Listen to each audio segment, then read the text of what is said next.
G'day listeners and welcome to another episode of the Scouting Australia podcast, powered by Australian Property Scout Buyers Agency. I'm your host, Sammy Gordon, and today, guys, I've got a exciting episode off the back of our round table discussion with the team, whatever it was a few weeks ago now, whenever the hell it was. Actually, it was maybe a month ago now that we bloody did that one. We had a lot of people writing in and going, can you explain a little bit more detail to us around what we were talking about in regards of immigration, and how that's causing a housing crisis or a shortage, and can we do a little bit of deep diving and a little bit more unpacking? A lot of people send it through in the Q&A with a few specific things. And normally when we get a decent build-up of questions in the Q&A around a certain or a specific topic, we think, okay, this thing's maybe got some legs to run as its own topic in its own right. So once again, I have the big guns. The big guns once again is just purely on this big bloke over here, big Luke Teeuwsen, mate. Welcome back to the show, fan favorite. How are you, buddy? Back again. Haven't got the flick yet, but I'm angling for Jimmy's job. So mate, that's you're next doing stop. a great job. Plenty of people are writing in and asking. Mate, you're too big for the chair, Lukey. You're not going to fit in here. He's got a throne. We need to bring a throne in for Luke. He's trying to tape himself to the chair so he doesn't get overthrown.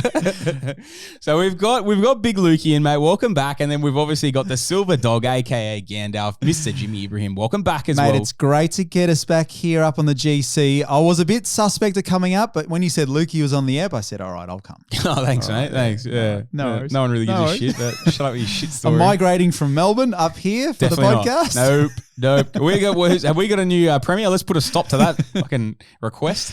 But this is a really interesting episode because migration wasn't really talked about a lot for a decent period of time. And then now it seems to be everyone's jumping on the immigration bandwagon. And as you said... You started it very early, around about 80 years ago when you migrated to Australia. I did. And you actually mentioned it very well there, when a lot of people have been writing in saying, I don't quite get it in a sense, or give me more info. I mean, it makes a lot of sense. So I suppose what we're trying to do today is really explain it in detail, but then also give you the action plans as to what to do in terms of the opportunities. Yeah, 100%. So I'm looking forward to it. Really just want to unpack it in its entirety as well, because there were so many questions that kind of came in around it. What is, people asking, like, what's sort of the exact issue and the problems we're kind of facing with it. When we kind of wanted to run through off the back of a couple other questions, well, what's the solution, if any, that is possible? And then if none, that's where we always like to look at the opportunity and kind of explain where we see the opportunity out there. Hello, mate. Nice wave to out there in the market as well.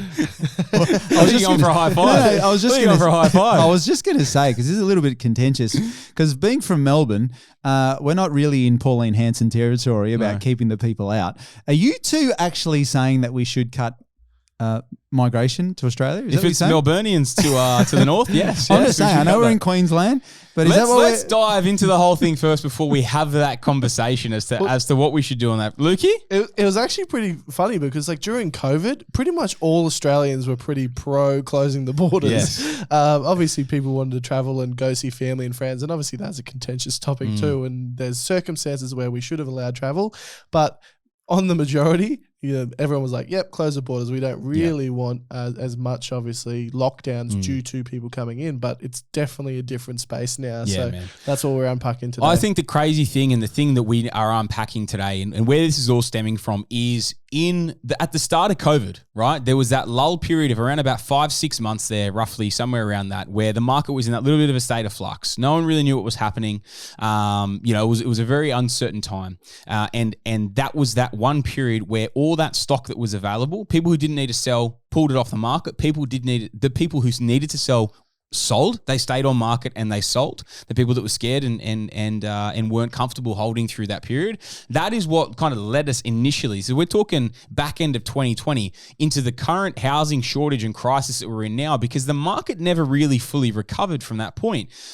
Because when that happened, that's when the market really kicked off and started its run. Now, by the time that all started coming to an end, let's say late 21, early 22, and pushing into 22 as well, that's when the borders started reopening and people started being able to come back into the country properly. And what we found was that this surge of population growth, which is only increased, especially this year as well. The government is actually trying to push this really, really hard as well. But there hasn't really been a time. I mean, we had that conversation on the round table discussion as well. Jace was running through the stats of the on markets and whatnot. And we hadn't really seen that come to fruition until really in this last quarter, last 3-4 months, it's really started kind of taking effect again of some of your bigger capitals. But I think like the serious housing shortage that there was already with stock, but then the renewed amount of immigration coming into the country and this really, really high net overseas migration into Australia, primarily skilled labor, of people coming in, because the amount of people that exited the workforce, brought retirement plans home early, changed careers, moved into the sticks for better lifestyle, all these different things all played a part on it. The government will try to bring incentives, doing 24-hour visas, all the rest of it, trying to bring people into Australia. Now, this has obviously caused a surging population and in turn created essentially in a way or extended that housing crisis and that supply issue that we've had so long. So obviously, in a nutshell, the demand for housing right now is still and is retaining, a serious, imbalance there at the moment off the back of this. And I think that's where we're really diving into and wanting to get into today to understand this in its entirety, understand this in its complexities, and then figure out, all right, well, this is a situation as it stands. This is where we see potentially there's a solution, if there is a solution there in play. There is always a solution. It's just a matter of, is it the right solution? Yes, it may solve the housing crisis, but is it going to be the right decision for the country as a whole? And then again, diving into the opportunities off that side of things as well. So Lukey, mate, why don't you run us through some numbers and mate, if you got an opening statement that you want to run with as well, man, let's hear it. Let's run with it. It's very much a perfect storm at the moment. Like, you have a large amount of international migration, which is a good thing in my eyes, because at the end of the day, Australia has a very big problem with a labour shortage. So we don't have enough people in skilled positions. So we're outsourcing it realistically. Yes. So a lot of this migration is coming on 2-3 year working visas.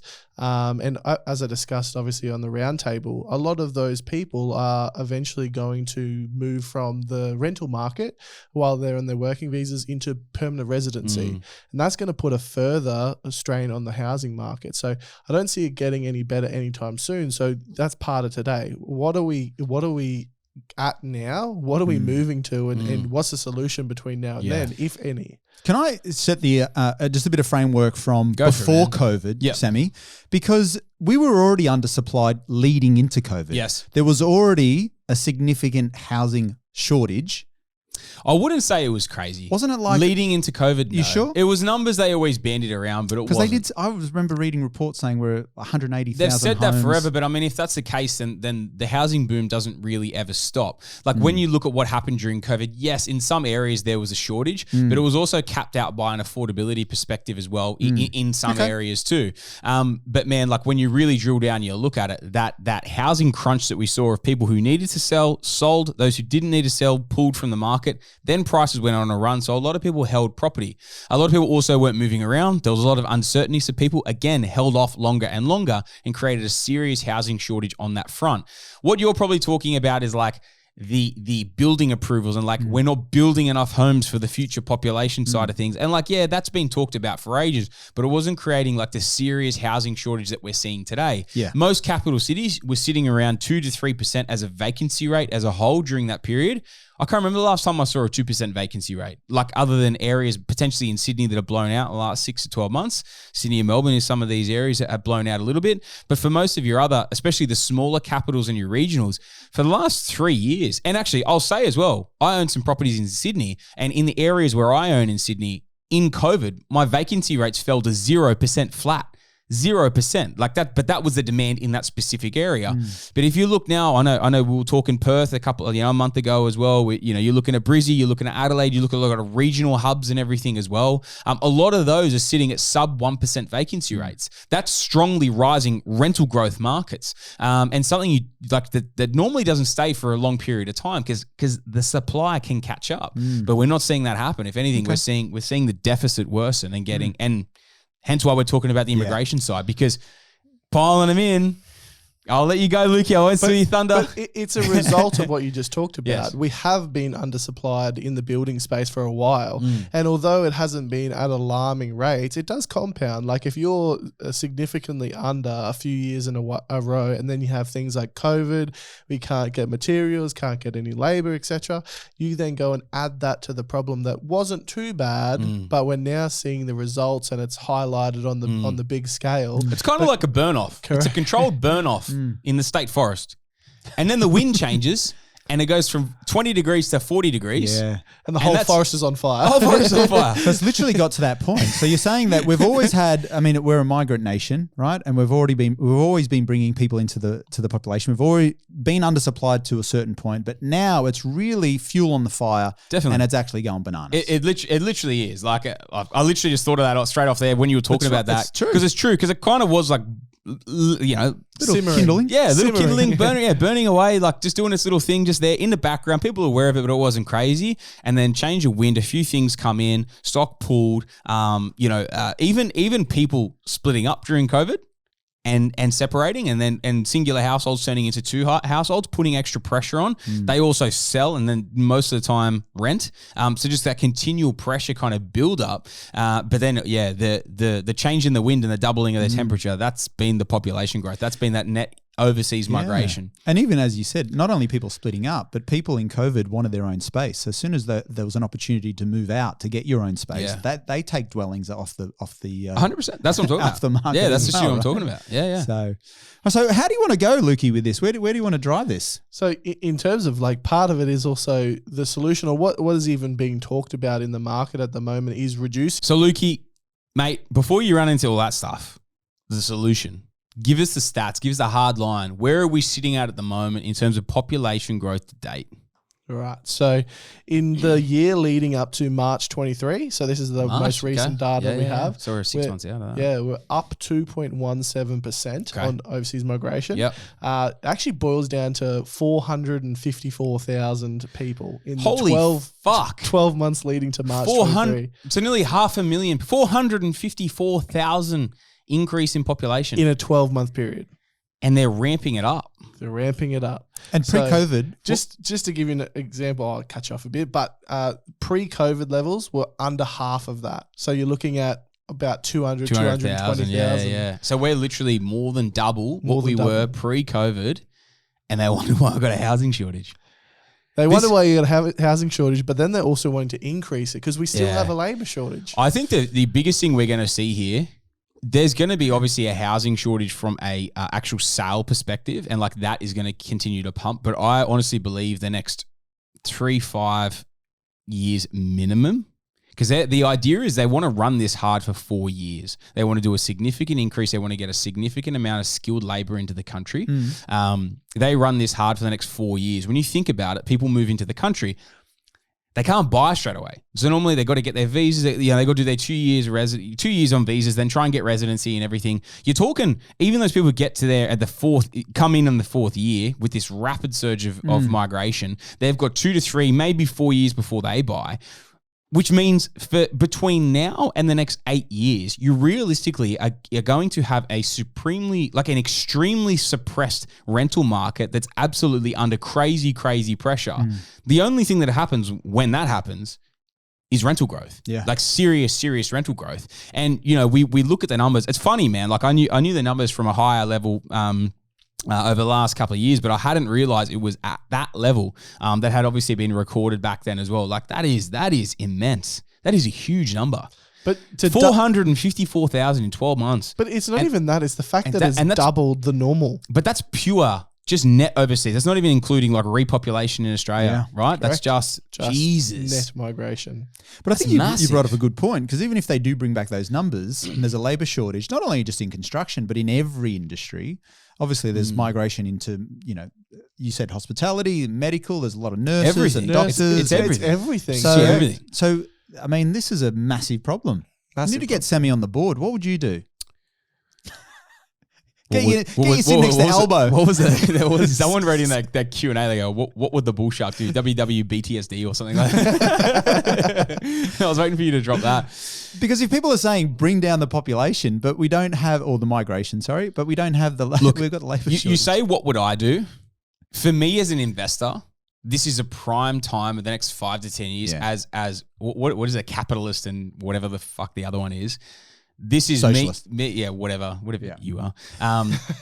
You know what I am. This is extreme pressure on the market for a long period of time. Extreme pressure in a market, long period of time, only results in one way for people like us who invest the way that we do. It's strong growth. Yeah. It's strong rental growth, which adds to my passive income, and it's strong price growth as well, targeting the correct locations that will benefit from this in this period as well. So, man, if I was on the board, I'd be sitting in the back corner trying to hide in the shadows, going, "Fuck, don't ask me anything," because I don't want to give you. I don't want to give you any help to solve the problem. Because quite simply, the easiest way to solve the problem is make it harder for people to get into the country. It's massively reduced this essentially oversupply of people into the country. There is a critical undersupply of housing, and there is a huge population dump on top of it. That is the easiest way to solve the solution. Is to bring in a more measured approach to that and a more manageable level. And realistically, that is the way to solve it. But with what we do, and like realistically, they're not going to do it. Like that's not the thing that they're going to try and implement. The government isn't anyway. Like I firmly believe they're not. They're trying to get a lot of new people into the country and bolster the ranks. It's not selected either. It's not like, hey, we need 1,000 builders, plumbers, tilers, etc., to come in and help fix the housing supply. It's, hey, let's just increase the amount of skilled labor we have into Australia across the board. So it's so not, no quotas in each category. You can't really, like, it's very hard to do something like that. Yeah, I think I remember hearing something a couple of months ago. I can't remember the exact stats on it, guys, but it was something around hospitality because we're in such a deficit in hospitality. Like in COVID and even off the back of COVID, a lot of cafes weren't opening because they couldn't get staff. Yeah. Bars, pubs, everything. They couldn't get staff. And people were trying to charge like 40, 50, like they were trying to negotiate 40, 50 bucks an hour as a bartender or as a barista or something, or a waiter. And they're just like, they can't run their operation on that and still charge the same money. Hence we're seeing inflation because people are putting prices up of things, the cost of living on that front. And I remember hearing, like, sorry, I went on a little tangent there, but like what I was hearing was that they were rushing through visas for even backpackers and whatnot coming into the country to work hospitality because that's literally what they work from that end. And man, like rushing those through in a 24-hour window to get these guys back into the country, to get these, it's literally like a it's a minor sort of, thing that they can do from that end, but getting people back into the hospitality industry to kind of get that ticking over again, which is crazy. A few of our guys that are on the books, like clients, manage cafes and stuff. Actually, one of your favorite down in Melbourne, where you and I first caught up in person.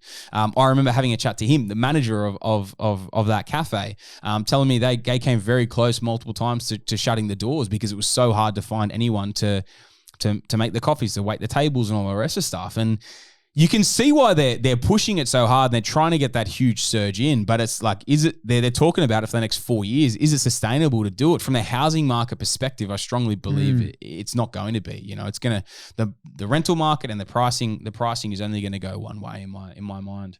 Okay. Are we walking into a super boom, over the next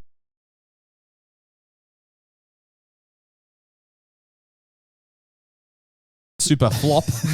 When you talk about Superboom, what are you actually It's a super talking boom, about? Jimmy. You don't have to explain a super boom. Do you really need to explain a super boom? Well, just to explain to people, what is your expectations? You're saying like you're doubling every... I probably shouldn't have said that because like... You've heard it here, folks. Put it on social media. Super boom. But realistically, like it's a hard thing to call exactly what's going to happen, but we've been on a run. Like you look at the last 10 years in Sydney. I own property in Sydney that quadrupled it doubled and doubled again in the last 10 years, right? Obviously, the area that I own property in was very strongly affected by COVID during that wave. It was somewhere where a lot of people from Sydney moved out to, and it caused it to have another massive run. But like you have a lot of these markets that have kind of moved into that phase. Do I think they're going to have another run? I don't really think so, because from an affordability perspective, I think they're topped out. But a lot of the smaller capitals that maybe have only just gone through a 50% or 60 or an 80% run, if you look at areas like Sydney that potentially, if you bought in the right area, 150, some of them 200% growth, that's what I essentially achieved, like doubling twice, right? If you get a lot of these other smaller capitals that are actually under huge pressure, what sort of growth levels could they see? And that's why I don't really want to go out on a limb and say anything here, because I think it could be a bit overly bullish, which I'm normally actually a reasonably conservative person. But when you have all this additional pressure on it, and they're the most affordable locations to live in the country, and they pay the same amount as somewhere like a Sydney or a Melbourne or something in terms of wages, and people need work there, and they can rent there for significantly cheaper or buy there for significantly cheaper, those areas are going to stay in massive demand and constant demand. You look at Brisbane, it's got the Olympics coming in the next, 8 years, not 8, 9 years, whatever, I don't know, wherever it is that it's coming in as well. Like how much infrastructure projects are coming in during that time period, and look at the pricing compared to Brizzy, compared to Sydney for the same.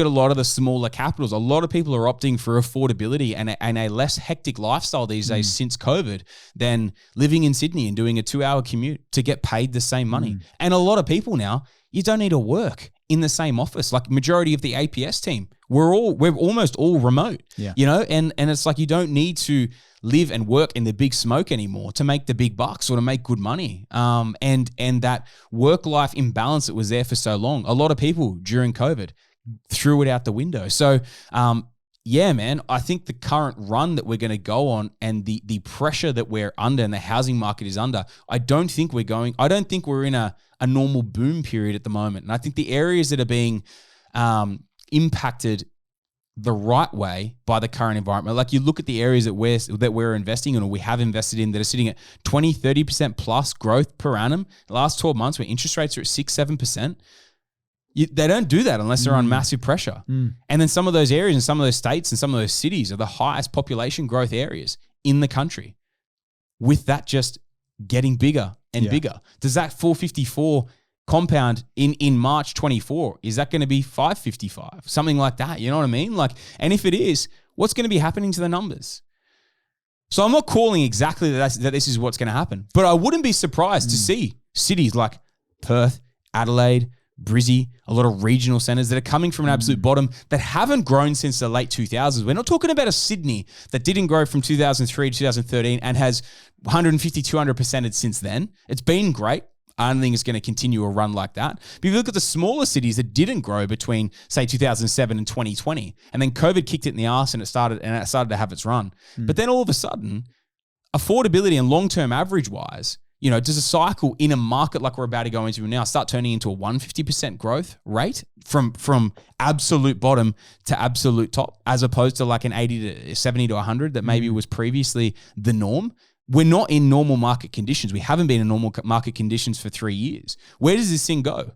You know, maybe like I said at the start, maybe it was a bit of a throwaway comment, Superboom, but then you start talking about it and like it could very, very realistically be on the table. I think it gets more real when you really isolate exactly what you said. It's not going to be everywhere where this potentially could happen, because just based on affordability, like how much can Sydney have another super boom after the booms that it's had? It's had a super boom. That's right. In the last 10 years, put Sydney in the equation. It's been over 150%. It's had a super boom. But now moving forward, as you said, in some of these... I love that. I'm going to trademark.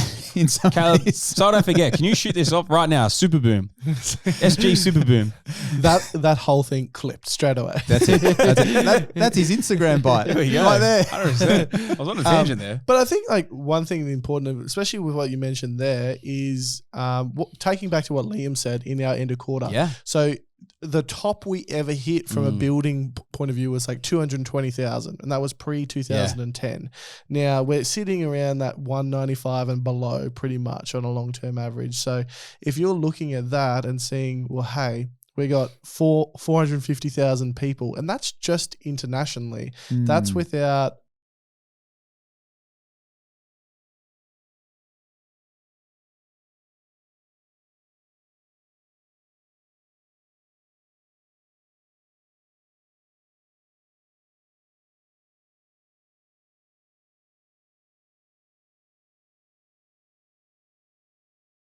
renting properties as well. You know what the other thing I forgot was that I meant to throw in? The extra, this is the bushfire. The bushfire takes you, the burn off turns into the bushfire, turns into the fucking. What else you got? Burning the city down. What was the one thing that we forgot? The big thing that we forgot? What if interest rates get cut in the next 9 to 12 months? And we go from 6.5 to 7, and we go back down to long-term averages of 5%, and you're shaving 1.5 to 2% off. Superboom, superboom, superboom. Yeah. You know what I mean? Yeah, 100%. You throw that in on top. It doesn't We sound didn't even- unrealistic. I'm calling it. Does it? I'm calling it. He's going out on a Fucking limb. so. He's going out on a limb, Superboom folks. is coming. I'm telling you. Mate. In Tell certain- me. In certain markets. Certain markets. In certain markets. Certain markets. It's going to be one of those disclaimers, you know, in the US. Superboom brought to you by heaps of disclaimers. So do you think like regional, when you start thinking about Yes. that and you look at a lot of the major cities, do you think regional is going to have a massive run moving forward? I definitely do, because they're going to be under the same things. Like, again, it comes down to location specific. But you look at a lot of areas that have a lot of, we call them up and comers. Lukey and I do a lot of location research, and we do spend a lot of time on this with other guys in the team as well.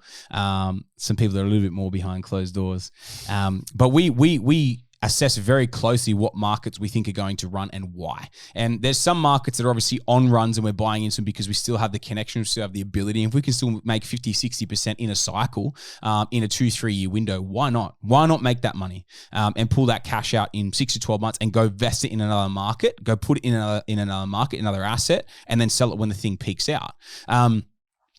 But these other areas, we call them more of our up and comers. So you have ones on the rise, and they're our markets we know we're going to make a quick win in the next 2 to 3 years. But we have our up and comers, which are earlier in the cycle but are turning a corner. These pressures and parameters that we're talking about impacting markets, and markets that are at the very bottom, how quickly are they going to rise when those markets take off? And man, a lot of the time incentives start to come in around moving to regional centers when the capitals start getting on fire, or start getting a bit too crazy. It happened a lot in New South Wales in the mid-teens or the mid-2000s or whatever the hell it was, with the Evo cities and incentives to move people out to large population bases. There was 7 Evo cities or 8, whatever the hell it was, in regional New South Wales. Could something like that come in when, if we're bringing in 500,000 people, population growth, that can't all be sitting in our capital cities, or it's going to go to smaller capital cities that can maybe take it a little bit more. But I think a lot of it's actually going to push out a strong regional hubs that have more affordable housing, more from both a rental and a sales perspective, where people can actually go out there and make a start and make something of their own as well, where there's still good employment opportunities as well. So, yeah, man, I think there's a lot of like crazy shit on the horizon when you're kind of putting it all into perspective like this right now. It's almost like the perfect storm. I think you said that at the start, didn't you, Lukey? The perfect storm. Every different parameter. Can I trademark that? You can. You got to come up with a theme song for it, though. Sounds like It sounds like it. We could do Perfect Storm for a Superboom. Tell me the song. Go sing it. Sing it. Perfect Storm For a Superboom. Superboom. Superboom. I love that. That's backing vocals. Well, I think we've covered it there, guys. Is that anything else? I think that's. Well, I'll tell you what. There's a boom coming. Good night. God bless. There's a what coming? Oh, you want a super boom? Super boom. So there's a boom coming. Look, I think like realistically, if we have a look at it, we were talking about this. We talked about the problem that there is. We talked about the solution, and then realistically, it's taking advantage of it and having a good look at where is going to benefit from this population growth. Where is still got in the tank to benefit from it, and are we looking at markets on rapid rises that we're jumping on? Or are we looking for the up and comers to position ourselves early? And everyone will be different from that perspective in terms of what they look into. But man, I think we had a good job. Really, I think we got into the nuts and bolts of where you would be looking to take advantage of the next super boom. But with that as well, obviously, with any problem, you have some pretty crazy solutions that people throw out there. Like there was plenty of things that we've spoken about, and plenty of people saying, hey, we need to cut international migration down to sort of a 180 to 240,000 sort of level per year to keep it sort of manageable in line with building supply. And there's other people out there saying that it needs to go back to sort of post-war levels. So post-war levels were 100,000 a year. But that's fucking idiocy because like that was 80 years ago. Yeah. Like we were also probably half the size as a country, like population-wise as well. So it's an unrealistic sort of figure to try and throw out. Yes. So percentage-wise, 100,000 of the 450, what are we looking at? About 22.5%, I reckon. So 25. Someone get a It's not 20. calculator. I reckon it's about 22.5%. I'm going to throw it out there. Well, you tell me, what is it? No, I have nothing. I'm going to finish on a high. I'm 1 from 1. I'm staying there. No, now you're 1 from 2. I win. If you're bowing out, bro, that's a loss. You know when you forfeit a game, that doesn't count as 1 for 1. That's a loss. What about I'm going to take the win. I'm going to take the win. Can I ask you? I'm going to pose a question to you, Sammy Go boy. The average Australian block in the traditional suburbs, 700 square meter block, right? What about if there is some drastic movement around, cheaper housing, like granny style for those big blocks, to actually infill a lot of those suburbs to make it more affordable, and everyone's almost sharing the load of providing more stock. 100%. So like people ask us, we had a laugh, I think it was a couple of weeks ago, Anon the Don, he got on and we slapped him around a bit, and he was talking about us creating the housing problem, when in reality, I think we're helping solve the housing problem and create a solution. I 100% think affordable housing options are a great way to help alleviate, especially from a rental pressure side of things. I don't think it'll be too long before, realistically, I think it's extremely short-sighted and idiotic of a government to not bring in things like affordable housing schemes. And how do they bring that in? Realistically, they incentivize or they cut red tape of private investors to be able to bring things like that to market. So if you look at states like New South Wales, Queensland, WA, Tasmania, they all have provisions to build grannies and rent them separately. And I know, I love grannies, man. I think grannies are great. They're essentially a subdivision, but at a lower cost base and a much higher return. They're simple. Most people can execute it. It's not a dangerous or a risky strategy, really. It's quite manageable. But you have states like, Victoria, especially like Victoria and South Australia. South Australia's had I've been in South Australia now for quite a while in investing wise. It's had one of the, and I love it from a rental perspective and what we do, but it's had one of the tightest vacancy rates for 6 years in the country. A while there, it was going neck and neck with Hobart, but then Hobart changed the laws and allowed you to build grannies. It helped ease the market a little bit from that perspective as well.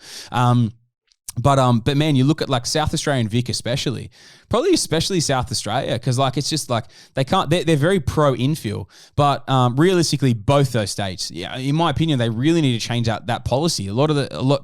Adelaide, big state, a lot of with big blocks. Victoria's the same thing. In Melbourne, you have a lot of big blocks. If you can solve a lot of this housing shortage by bringing good affordable housing, it's incentivizing investors because allowing them to boost their yield. It makes it easier to hold property. You're keeping people in the building industry, you're giving more people homes. Man, it's why not? And also the taxing. I mean, stop trying to steal every bit of money from any investor to put them off actually investing. Yeah, 100%, man. The numbers don't stack up. Mate, people at the end of the day, if people who are investing, they need to make money. If you're not going to make money, you're going to pull your money out of it, you're going to sell it off or whatever. That's just going to add to the housing pressure and the housing stress. The way to solve the housing shortage isn't to make it harder for investors to stay in the game, because if it is, they're going to bow out. Look at Queensland in late 2022. They brought in the land tax reform. It was something like 25% investors bowed out in 3 months. Bang, rental crisis. Fucking everyone got out. What do you think? What did they think was going to happen? I called it when they changed it. I can't remember what podcast. This was before Scouting Australia was around. It was some big. It might have been SBI or something like that. I literally said it's not going to stay in effect. It's going to get overturned. It can't stay in effect. Someone will get killed from this thing. Someone who's brought this thing in, because it's ridiculous to think that this will stay in, because it will cause a serious housing problem, rental crisis. Trying to it was a money grab. It was a blatant money grab. And yeah, man, it got overturned it was a 90-something day window, right? Lukey loves quoting the days. But even with that, so many people go and say, well, hey, negative gearing's going somewhere. Well, realistically, your big things that help investors aren't going anywhere, because in Australia, a large portion of our rental stock come from where? Private investors. Private investors. So, and the government is continually selling off social housing. Correct. Private investors are the ones that have to bring it to the table. Yeah. So it's idiocy for any of this sort of stuff to get overturned. Should be helping them. 100%. Do you remember I don't think it was the last federal election. It might have been the federal election before. I think it was early 2019 when the market was in a real weird state of flux. And I remember Labor was a sure foot to get in, absolute sure foot to get in. But their biggest policy change, the only policy change that was their negative, that they thought was a good thing because it was going to solve the housing crisis, was pulling negative gearing off the table. That was what lost it for them. And they lost. Yeah, and they lost because they brought it in, and the average mum and dad investors, especially ones who've been holding on for years and years and years, and that was the only thing that kept them afloat with the shit investments that they bought bloody 10, 15 years ago. They sat there and done nothing, and they were going to pull the negative gearing off the table. That was the only thing that helped them keep their head above water. They're not going to vote for someone that's going to pull that off the table. I mean, you're going to take money out of my pocket. I'm not going to vote for you. The two biggest ones that get thrown around all at every election time, every big decision time, it's negative gearing is gone, and we're going to put land tax across Australia. Yeah. It's not just a per state threshold now. We're going to have an Australian-wide threshold. And they're the two scariest things to say to an investor. We're going to get rid of negative gearing, and we're going to get rid of the individual state threshold. You're going to have one for the whole of Australia. No one's. We're like the highest taxed country in the world for property. I don't know for exactly, but we're like, you compare us to like New Zealand. They don't have stamp duty. I don't think they have land tax. Like there was all these bullshit things that we cop. We cop everywhere, every state, every federal tax that we cop. Well, maybe it's CGT or something. They don't.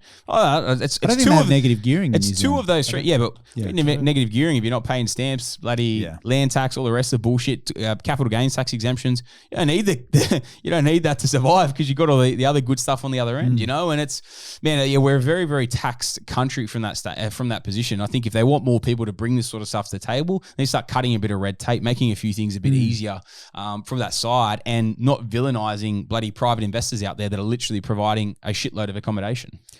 I think we've done a pretty good job explaining the current circumstance. If we were just to wrap it up, and for some action points for people out there, Sammy, based on everything that we've said, and you too, Lukey, for the average investor out there, action points, what are we telling people based on everything? Call APS. I'll give you a location. Superboom. It's kind of like a super moon, but it's Sammy's version. Superboom. So what was the question? In the sky. What's the question? Yeah, I just got my head got filled. You're just full of that Superboom, aren't you? I saw the flag going. I can just picture you with one of those tight lycra things with the Superboom. Super round table. Next round table. It's coming. It's a Superman outfit, but it doesn't sound for Superman. I think what we're saying is just to wrap it all up. We understand the current circumstance. We understand the current issues, government regulation or not. Action points for people just to take away from this. Yes. What would you say to the average person to get out there and don't wait, because these things are going to take effect and you need to take action of your own situation? I would be like take a very realistic view on where this country is heading from a property market perspective. I had missed that number. I don't know how I'd missed it. I had missed that number because when you read it out before, man, that is an astronomical number. And you think of pre-COVID levels being around 200,000. We're sitting at 450. They've got a huge push on this for the next 3-4 years. Like, that excites me as an investor. And if it excites me as an investor, you should be trying to find, all right, where are the locations that we're going to be able to, one, catch a boom like on the way through, or position ourselves early for the next boom as well? Where are the locations we're avoiding as well? So be completely aware of everything, the whole picture from a macro perspective. I think Lukey and I are going to do a macro podcast soon as well, in terms of breaking that down to assess markets properly. We'll probably do the micro one. We might save for another time. We'll call it the micro super boom. But this is where you're really taking this in, looking at it from a macro perspective. What do you need in the portfolio? Do you need a quick win now?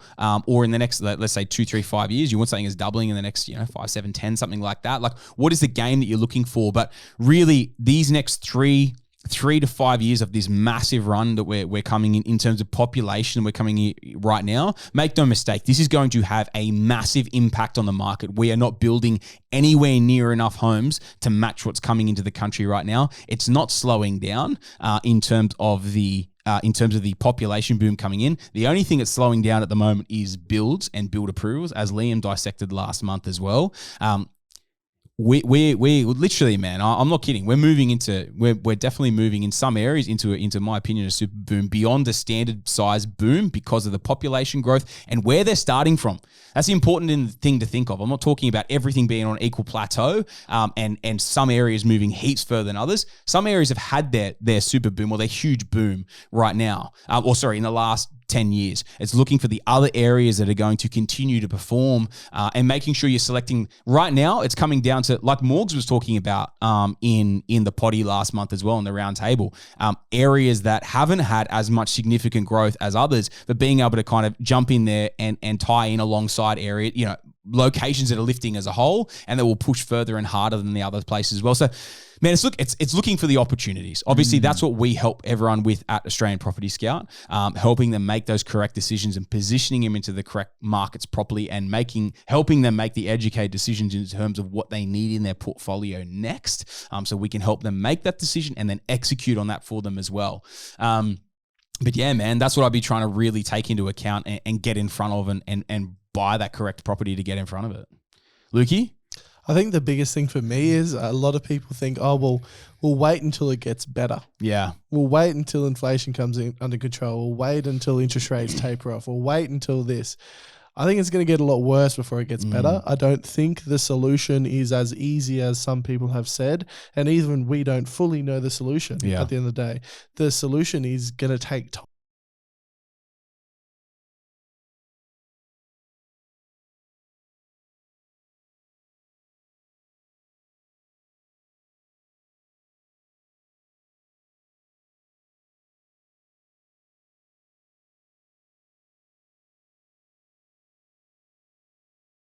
Is always further away than the problem. I remember clients saying that to me when COVID first hit and being like, I remember there's a couple of clients in particular, I won't say their names, but I remember thinking it, I can think of their names clearly. And they said to me, mate, if you can get me something 40% below market value, I said 40% again, if you can get me something 40% below market value, because that's where one of the big media outlets was saying market's going to fall by 40%. If you can get me something 40% discount, 40% below market value, I'll buy it. And I'm like, are you fucking kidding me? And I remember I literally said it to him, hey, mate, are you kidding? Yeah, no, mate, it's going to fall that far. I go, no worries, bro. When I find a 40%er, it'll be going in my portfolio. Because fucking, mate, it's the Superboom. You know what I mean? I'm like, this is idiocy. Yeah, that's idiocy. crazy. And I remember so clearly, the clients clearly in my mind, they never bought. And then I remember friends of theirs that referred them to me. There's a couple of clients I'm thinking about. They go, oh, mate, they never ended up buying. 2 years later, they've got a few properties. They've all had significant, massive growth and deals that they turned down because they were literally, man, some of the deals 15, 20% below market value. The thing's doubled in 2 years. And now they can never bring themselves to buy again because the potential for that to literally happen again is very, very small unless you buy Superboom location, APS trademark. But unless you're doing that, literally, like, those sort of opportunities, they don't come around all the time. So it's one of those things, if you think you're going to sit and wait this thing out and I'll buy when everything cools down and calms down again, you buy with your head, not your heart. Buy smart, buy the right property, right location, right price, do all the right things. And I think you're going to do really, really well over the next couple of years. I'm not kidding. Like, this stuff excites me. I'm not saying this purely from a business perspective. I don't really care. Like, I love helping the people that we help. But I get excited looking at my portfolio and where I'm positioned in these markets that have got room in the tank left to run significantly. Man, this shit excites me. Yeah. I love this kind of stuff because listening to your last bit there, the fundamentals still apply about buying the right property, 100%, understanding which market and all those metrics, right? So you don't want people to listen to this and just get excited thinking, oh, price is going to go up and just go out and buy. Everywhere, and misunderstanding what you're actually saying. So you're saying there's going to be certain markets that are going to do exceptionally well with your Superboom. And there are going to be markets that are going to be relatively flat. Like there's going to be this. And when we look at the properties that we buy, I mean, there's just under 540 councils around Australia. And if we're buying in less than 13 of them or that kind of percentage. It's actually less now. Well, trimmed it back. There you go. That's less than 0.02% of markets. If you are not educated in this particular environment, you are going to miss out again. So that COVID example you mentioned, people are going to have that. They're going to potentially miss out on the opportunities that present if you are not A, educated with your own decisions and education, or B, not hiring the right people to help you. Yeah, 100%. I mean, you can't be any clearer than that. No, man. I agree with you completely. I tell you what it's not, Jimmy. It's not shooting fish in a barrel. Oh, Lukey has just 40.2%. Lukey has just thrown a little bit of burley to finish off the. Shut up, both of you. You're never coming on again. I'm getting a new co-host. Chase has been bugging me for ages about being the co-host. Fuck you, both. Superboom. Lukey never gets in on it. Come on, man. Your stun mullet. I was waiting for Jimmy to get in on it, but I'm like, You got to. that's how we'll. No, That's you what- missed it. That's how we'll. It's all right, you missed it. That's how You we'll missed get out. We'll get out of the body doing that. Listeners, thank you once again for tuning in. I hope you took some great value out of this episode. I think I actually took some value out of it. It hyped me up. It did. About the super boom that is coming. I am confident it is coming. And the name has been coined by the time was this gonna came out. say, So how don't many- try and trademark this, you bastards. How many Even you. Caleb, quick. How many times has he said Superboom? I'm so excited to say it now. Oh, God. All right, let's wrap it up. Listeners, I hope you took some great value from the Super Boom episode, also known as Is Immigration Causing the Housing Crisis? I don't know which one we're going to go with. I don't know. The new Superboom. The new Super Boom. That sounds good. Actually, there we go. We're on. Listeners, I hope you took some great value. If you think there's anyone out there that's sitting on the sidelines in your circle of influence that you think could benefit from this episode, please send it on. Make sure you send it on. I hope you took some great value. If you haven't left us a 5-star review yet and you enjoyed the Super Boom episode, make sure you jump on, you leave us a 5-star review, and you leave the word Super Boom there. So I know which app stole the thunder. Great having you on, Jimmy. Always a pleasure. We're not going to hear the end of this Superboom, are we? Bro, I'm going to get it tattooed on my back. We are not going to tattooed on my He's back. going to tell everyone, I came up with that Superboom. I came up. I'm fucking trademarking that shit. Lukey, pleasure having you on, mate. As always, mate, the big guns were back in town. Listeners, thank you once again for tuning in. And until next week, have a great one.